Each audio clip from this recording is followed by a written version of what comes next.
हाय अस्सलाम वालेकुम। आज हम सबक नंबर 40 पढ़ने जा रहे हैं। ये हमारा पाठ का नाम है सच्ची कहानी। वीडियो शुरू करने से पहले हमारे चैनल पर नए आए हैं तो सब्सक्राइब करना, वीडियो को लाइक करना और शेयर करना। और इस पाठ के अंत में एक सवाल पूछा गया है, उसका जवाब मुझे कमेंट में ज़रूर देना। तो चलिए वीडियो को शुरू करते हैं। एक जगह 3 आदमी रहते थे। एक जगह 3 आदमी रहते थे।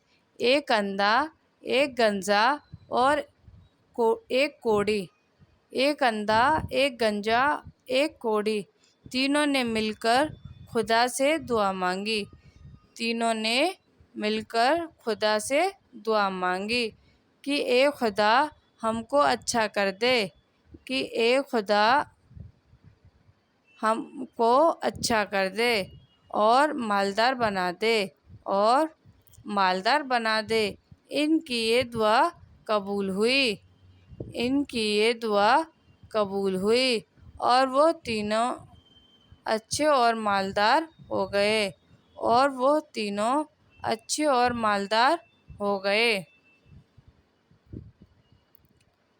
कुछ अरसे के बाद खुदा की तरफ से एक फरिश्ता गरीब बनकर इनके पास आया।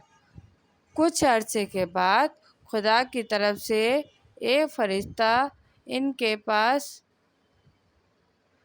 गरीब बन के इनके पास आया और अंधे से कहा कि खुदा ने तुझको दोबारा आँखें दी और माल दिया, कुछ खुदा की राह पर दे।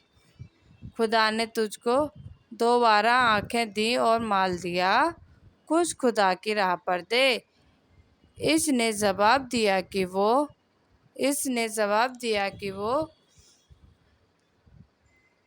मैं तो पहले से ही ऐसा था। चल दूर हो, मैं तुझको नहीं दूंगा।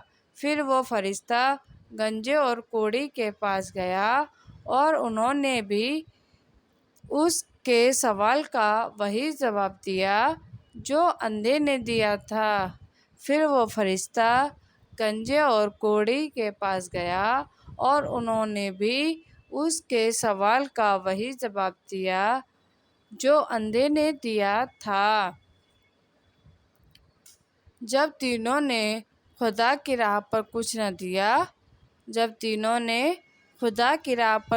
दिया तो खुदा ने उनसे वो दौलत छीन ली